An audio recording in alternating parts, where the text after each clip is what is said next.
नमस्कार, आप देख रहे हैं द क्रेडिबल न्यूज। मैं हूं शालिनी। एक तरफ तो ट्रंप पूरी दुनिया के सामने सीना चौड़ा करके ईरान को धमका रहे हैं और वहां की सेना से कह रहे हैं कि हथियार डाल दो वरना खैर नहीं। दूसरी तरफ खुद उनके दफ्तर यानी व्हाइट हाउस के अंदर डर और बेचैनी का माहौल है। और हैरानी की बात तो यह है कि जो ट्रंप युद्ध की बड़ी बड़ी बातें कर रहे थे वो अब अपने ऑफिस के अंदर देश की सलामती के लिए पूजा पाठ और दुआएं कर रहे हैं। सोशल मीडिया पर उनके प्रार्थना करने के वीडियो वायरल हो रहे हैं, जिसे देखकर लोग भी कह रहे हैं कि शायद अंदर से ट्रंप भी काफी डरे हुए हैं और उनकी स्थिति काफी ज्यादा नाजुक है। और 5 साल बाद अमेरिका फिर से किसी बड़ी जंग में कूदा है, लेकिन इस बार कहीं ना कहीं अमेरिका के लिए यह मामला उल्टा पड़ता दिख रहा है। और अब तक उनके 6 सैनिक मारे जा चुके हैं और खुद अमेरिका के आधे से ज्यादा लोग इस युद्ध के खिलाफ हैं। और साथ ही खाड़ी के मुस्लिम देश भी ट्रंप से नाराज नजर आ रहे हैं, क्योंकि ईरान ने जवाबी कार्रवाई में 12 अरब देशों पर हमला कर दिया था। कुल मिलाकर आप कह सकते हैं कि ट्रंप बाहर से तो शेर बनने की कोशिश कर रहे हैं, पर हकीकत में वो युद्ध जनता के विरोध और अंतर्राष्ट्रीय दबाव के बीच पूरी तरीके से फंस चुके हैं। देखिए, अभी जहां एक तरफ हम ये देख रहे थे कि किस तरीके से जो डोनाल्ड ट्रंप हैं वो अपने ऑफिस के अंदर बैठ के प्रेयर कर रहे हैं, उनके साथ के लोग ये प्रेयर करते हुए नजर आ रहे हैं। वहीं दूसरी ओर भारत के अंदर की भी मैं आपको एक तस्वीर दिखाती हूँ। भारत के अंदर नेतन्याहू को लेकर जो है पूजा पाठ और हवन यज्ञ किए जा रहे हैं। आप इस तस्वीर को देखिए और सोचिए कि किस तरीके से भारत के अंदर जो कुछ लोग हैं अब वो इजराइल के समर्थन में एक तरीके से हवन यज्ञ पूजा पाठ कर रहे हैं। क्या इन तमाम चीजों को भारत की सरकार जल्द से जल्द रोकेगी? ये अपने आप में सबसे बड़ा सवाल उठता है।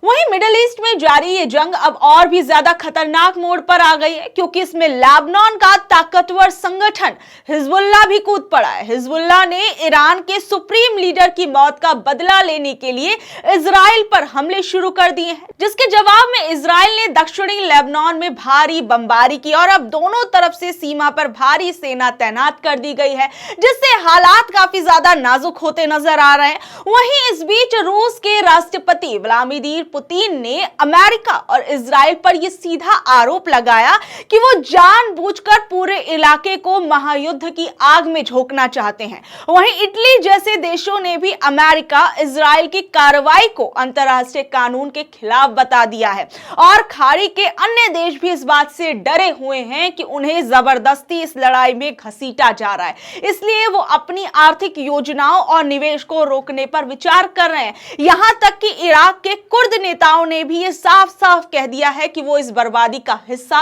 नहीं बनना चाहते हैं। कुल मिलाकर स्थिति यह है कि ये लड़ाई अब सिर्फ 2 देशों के बीच की नहीं रह गई है, बल्कि इसमें रूस, अमेरिका और कई छोटे बड़े संगठन शामिल हो गए हैं। वहीं ईरान के एक स्कूल पर हुए हमले के बाद इजराइल की किरकिरी हो रही है और साथ ही साथ में अब आप कह सकते हैं कि काफी ज्यादा माहौल जो है वो तनावपूर्ण बना हुआ है। वहीं आपको मैं एक बात बता दूं कि अभी ईरान, इजराइल, अमेरिका की जंग के बीच ये खबर सामने आती है कि भारत हो सकता है कि रूस से तेल खरीदे। वहीं अब ये खबर सामने आई है कि अमेरिका ने भारत को 30 दिनों की टेम्पररी छूट दे दी है ताकि भारतीय रिफाइनरियां रूस से तेल खरीद सके। और ये जानकारी अमेरिकी ट्रेजरी सेक्रेटरी स्कॉट बेसेंट ने दी और कहा गया कि ये फैसला इसलिए लिया गया ताकि वैश्विक तेल बाजार में ज्यादा दबाव ना बने और सप्लाई भी बनी रहे।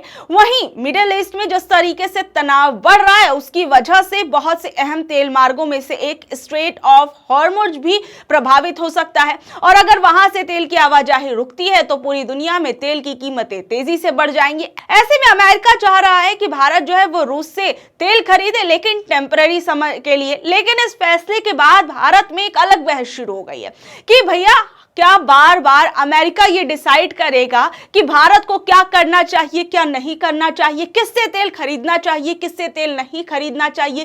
क्या भारत की नीतियां अमेरिकी दबाव में चल रही हैं? और सबसे बड़ी बात तो यहां पर यह उठती है कि पहले भी अमेरिका के राष्ट्रपति डोनाल्ड ट्रंप और भारत के प्रधानमंत्री नरेंद्र मोदी के बीच हुए व्यापार समझौते में ये बात सामने आई थी कि अगर भारत धीरे धीरे रूसी तेल की खरीद कम कर देगा और अमेरिकी ऊर्जा की खरीद बढ़ाएगा, तब भी भारत ने अमेरिका की बात मान ली। लेकिन अब जब रूस से तेल खरीदने के लिए अमेरिका छूट दे रहा है, तो सवाल ये उठ रहा है कि क्या भारत को अपनी ऊर्जा जरूरतों के लिए किसी दूसरे देश की परमिशन लेनी पड़ेगी? आप लोगों को याद होगा कि कैसे राहुल गांधी ने भी संसद के अंदर इसी मुद्दे को उठाते हुए कहा था कि अगर हालात ऐसे ही रहे तो भारत की ऊर्जा सुरक्षा कमजोर हो सकती है और भविष्य में यह स्थिति बन सकती है कि कोई दूसरा देश यह तय करेगा कि भारत किससे तेल खरीदेगा। तो सवाल ये उठता है कि क्या राहुल गांधी की कही बात बिल्कुल सच होती नजर आ रही है? पहले अमेरिका ने कहा था कि आप जो है वो अपनी रूस से तेल खरीदी को कम कर दीजिए। उसके बाद देखा गया कि ये तमाम खबरें मीडिया के अंदर सामने आती हैं कि रूस से भारत जो है वो तेल कम खरीदना धीरे धीरे कम कर रहा है। वहीं अब ये खबर सामने आ रही है कि जिस तरीके से मिडिल ईस्ट के अंदर भारी उथल पुथल मची हुई है, इस बीच अमेरिका की तरफ से कहा जा रहा है कि भारत को छूट दी जा रही है, वो भी कुछ दिनों के लिए, कि वो रूस से तेल खरीद सकता है। तो सवाल उठता है कि क्या भारत का प्रधानमंत्री अमेरिका है, जो अमेरिका ये तय करेगा कि भारत को किससे तेल खरीदना चाहिए, किससे तेल नहीं खरीदना चाहिए, किन परिस्थितियों में किससे तेल खरीदा जाएगा, किससे नहीं तेल खरीदा जाएगा? सबसे बड़ी बात यहां पर यह उठती है कि रूस से तेल खरीदने के लिए भी क्या भारत को अब अमेरिका से परमिशन लेनी पड़ेगी, और वो भी ऐसे हालातों में? और इसे लेकर सरकार पर सवाल उठ रहे हैं और ये सिर्फ मौजूदा वैश्विक संकट की वजह से दिया गया टेम्पररी फैसला नहीं नजर आ रहा है, बल्कि यहां पर ये सवाल उठ रहे हैं कि क्या भारत किसी तरह के दबाव में है। वहीं एक और खबर सामने आती है। मैं आपको बता दूं कि अमेरिकी अधिकारी क्रिस्टोफर लैंडाउ का यह कहना है कि हम भारत के साथ वो गलती नहीं करेंगे जो चीन के साथ की थी। यानी भारत की धरती पर खड़े होकर अमेरिका के अधिकारी ये कह रहे हैं कि वो भारत के साथ वो गलती नहीं करने वाले जो उन्होंने चीन के साथ की थी। मतलब इसका आप सीधा सीधा ये समझ सकते हैं कि अमेरिका भारत को आगे तो बढ़ने देना चाहता है, लेकिन वो इस बात से डर रहा है कि कहीं भारत इतना ताकतवर ना हो जाए कि कल को अमेरिका को ही आंखें दिखाने लगे।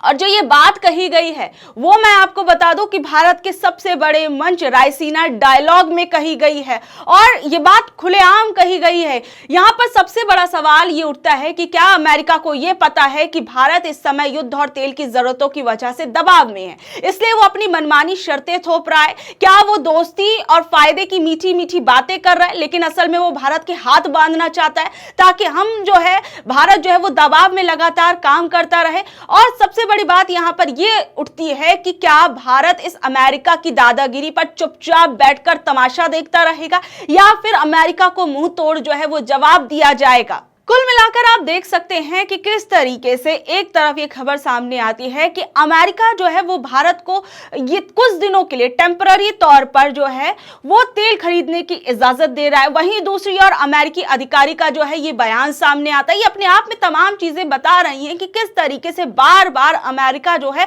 वो भारत पर अपनी मनमानी थोपने की पूरी तरीके से कोशिश कर रहा है। लेकिन इस बीच में सबसे बड़ी बात जो है वो ये है कि क्या भारत की तरफ से भी कोई मुंह तोड़ जवाब जो है वो अमेरिका और को दिया जाएगा? क्योंकि जिस तरीके से एक के बाद एक बयान जो है वो ट्रंप जो है वो देते हैं। देखिए, अब ऐसे में सबसे बड़ा सवाल यहां पर यह उठता है कि क्या भारत अपनी तेल की जरूरतों को पूरा करने के लिए रूस से अब तेल खरीदेगा और क्या आने वाले वक्त में भी रूस से तेल खरीदी जारी रहेगी, या फिर एक बार ये देखने को मिलेगा कि अमेरिका वहां से कुछ बयान देगा और भारत फिर एक बार रूस से तेल खरीदना बंद कर देगा? लेकिन यहां पर सबसे बड़ा सवाल उठता है कि भारत की अपनी खुद की नीति क्या है।